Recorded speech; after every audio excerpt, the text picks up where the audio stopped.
আসসালামু আলাইকুম প্রিয় সপ্তম শ্রেণীর শিক্ষার্থীরা। তোমাদের বার্ষিক পরীক্ষার জন্য বোর্ড কর্তৃক যে প্রশ্নটি দেয়া হয়েছিল সেটি দেখিয়ে দেব এবং সাথে উত্তরও দেখিয়ে দেব। তো এখানে নৈর্ব্যক্তিক অংশ মান থাকবে হচ্ছে 25, অর্থাৎ 25 মার্ক। এখানে নৈর্ব্যক্তিকগুলো তোমরা দেখে নাও, এখানে অপশন থাকবে 4টি করে, 4টির মধ্যে একটি হবে সঠিক আনসার। তো তারপর 16 থেকে 25 পর্যন্ত এগুলো এক কথায় উত্তর দিতে হবে, বেশি কথা লেখা যাবে না, জাস্ট শর্ট একটা কথায় শেষ করে দেবা। তো 1 থেকে 25 পর্যন্ত যে প্রশ্নগুলো ছিল সেগুলোর উত্তর দেখে নাও। তো এই হচ্ছে 1 থেকে 25 এর উত্তর। এবার তারপরে কি প্রশ্ন ছিল সেটা আমরা দেখব। তারপরে রচনামূলক অংশ, এখানে 75 মার্ক থাকবে।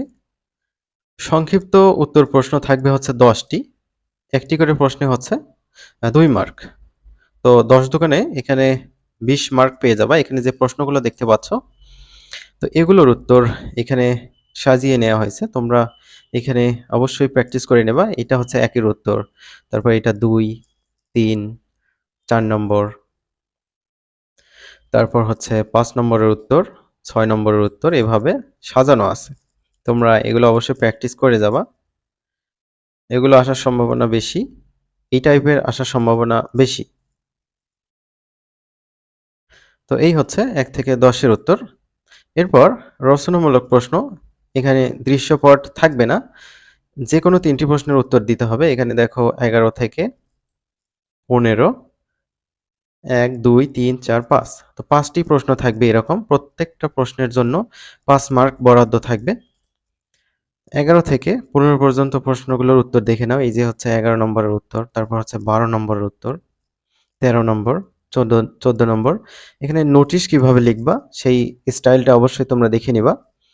তারপর হচ্ছে এখানে বাকি অংশটুকু দেওয়া আছে। 15 নম্বরের উত্তর এইটা একটা চিঠি।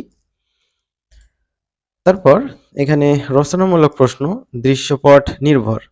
এখান থেকে যে কোনো 5টির উত্তর দিতে হবে, অর্থাৎ একটা উদ্দীপক থাকবে, উদ্দীপক অনুযায়ী কিছু প্রশ্নের উত্তর করতে হবে। তো এই হচ্ছে 16 নম্বর প্রশ্ন। তারপর হচ্ছে 17 নম্বর প্রশ্ন, এটা উদ্দীপক, ক এবং খ হচ্ছে প্রশ্ন। তারপর 18 নম্বরে একটা বৃক্ষ মেলার একটা ছবি দেয়া আছে, এই ছবি দেখে ক ও খ এর উত্তর করতে হবে। তারপর 19 নম্বর প্রশ্ন, এখানে 20 নম্বর প্রশ্ন। তো চলো আমরা 16 থেকে 20 পর্যন্ত প্রশ্নের সমাধান দেখে নিই। খেয়াল করো, এখানে রচনামূলক প্রশ্ন বা দৃশ্যপট নির্ভর প্রশ্নের সমাধান, ক এর সমাধান 16 এর, তারপর এটা ক, তারপরে এই হচ্ছে খ এর উত্তর। তারপর দেখো এই যে 17 এর ক নম্বরের উত্তর এইটা, তারপর হচ্ছে 17 এর খ নম্বরের উত্তর এইটুকু, 18 এর ক নম্বরের উত্তর এটা,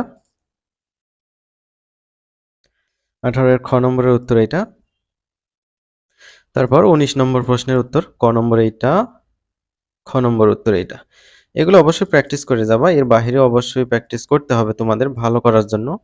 এগুলো দেখানো হচ্ছে তোমাদের যাতে কোনো সন্দেহ না থাকে কিভাবে প্রশ্ন হয়, কিভাবে না হয়, এগুলো দেখার জন্য এই প্রশ্নগুলো দেয়া। 20 নম্বরের ক, তারপর ক এর হচ্ছে বাকি অংশ এখানে দেয়া আছে, তারপর হচ্ছে খ এর উত্তর এখানে।